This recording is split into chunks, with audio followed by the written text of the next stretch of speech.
Francis from Somerset Libraries reads from Can Heaven Be So Fair by Phyllis Anderson, a collection of poems illustrated by Lucy Orchard-Lyle, published by Ex Libris Press in conjunction with Monk Silver PCC.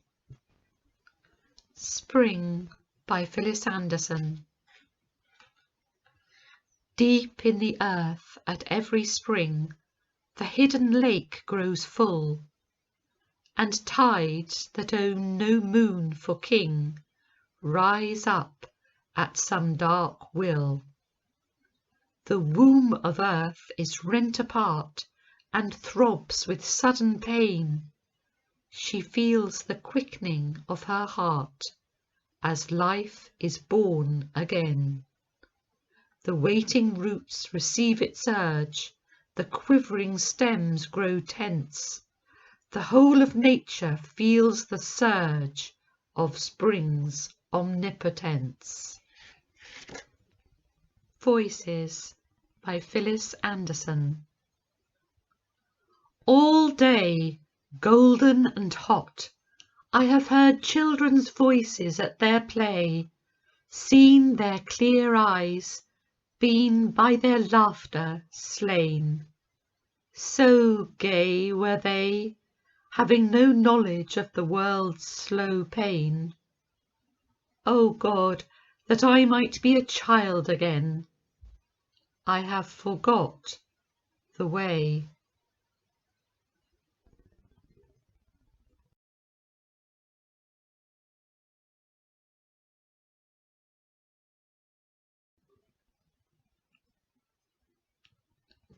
And now I'm going to read a poem by John Marriott, who was an English poet and clergyman.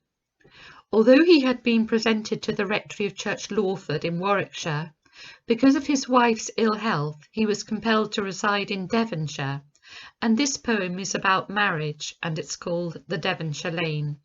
He eventually died in Broadcliss near Exeter on the 31st of March 1825.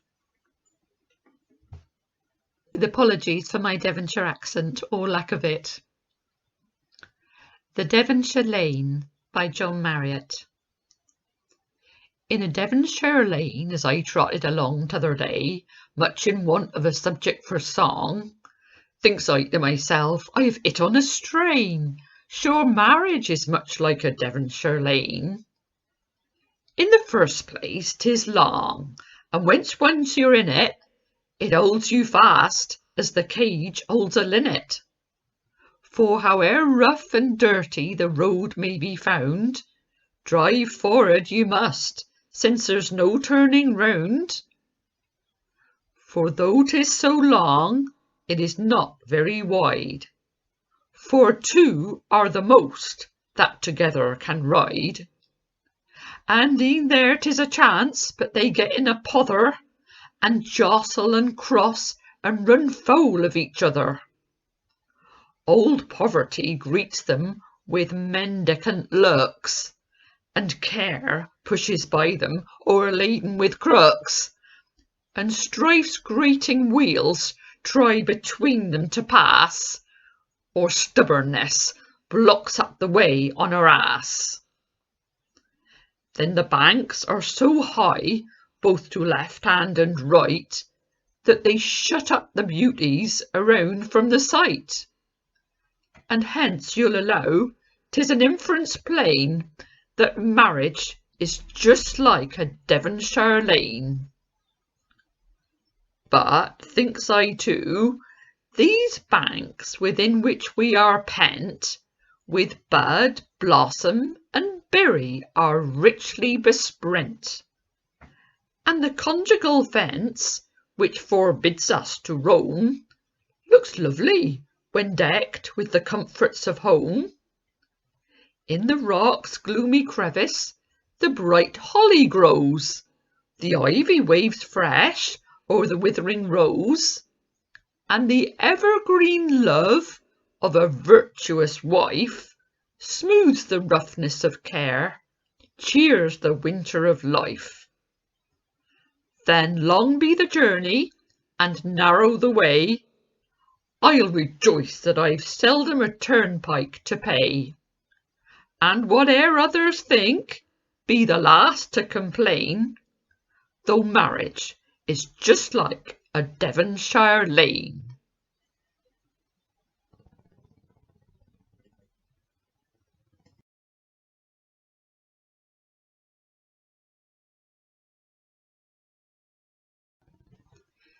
This is another illustration by Lucy Orchard-Lyell of a wren, as I'm going to read A Wren's Nest by William Wordsworth, in which he celebrates the skill of the wren in choosing a site and building a nest which is well hidden out of view.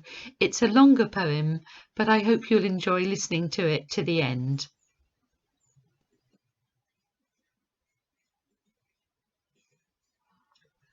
A Wren's Nest by William Wordsworth. Among the dwellings framed by birds, in field or forest with nice care, is none that with the little wren's in snugness may compare. No door the tenement requires, and seldom needs a laboured roof, yet is it to the fiercest sun impervious and storm-proof. So warm, so beautiful withal, in perfect fitness for its aim, that to the kind by special grace their instinct surely came. And when for their abodes they seek an opportune recess, the hermit has no finer eye for shadowy quietness. These find, mid ivied abbey walls, a canopy in some still nook. Others are penthoused by a brae that overhangs a brook.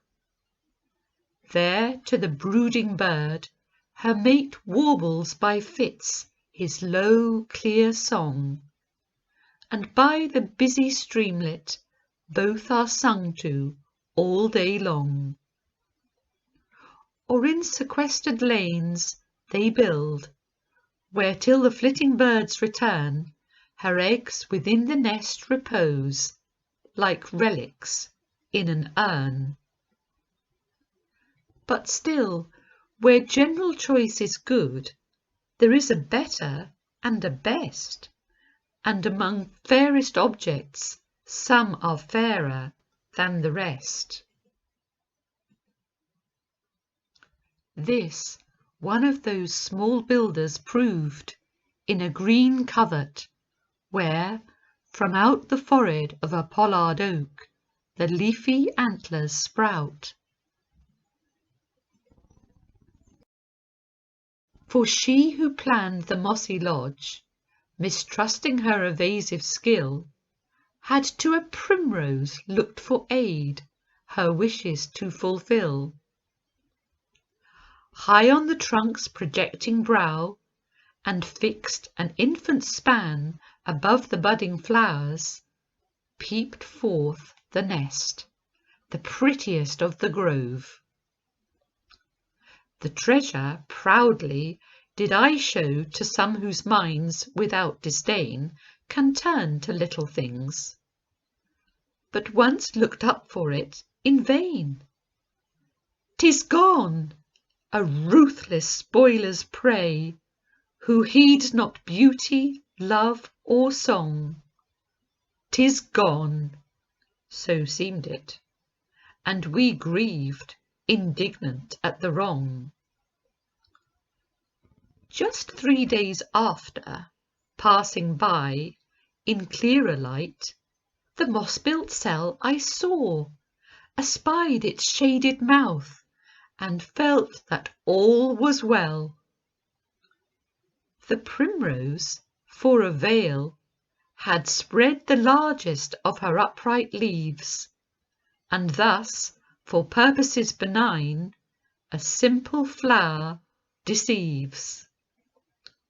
Concealed from friends who might disturb thy quiet with no ill intent, secure from evil eyes and hands on barbarous plunder bent, Rest, mother bird, and when thy young take flight, and thou art free to roam, when withered is the guardian flower, and empty thy late home, think how ye prospered, thou and thine, amid the unviolated grove, housed near the growing primrose tuft, in foresight or in love.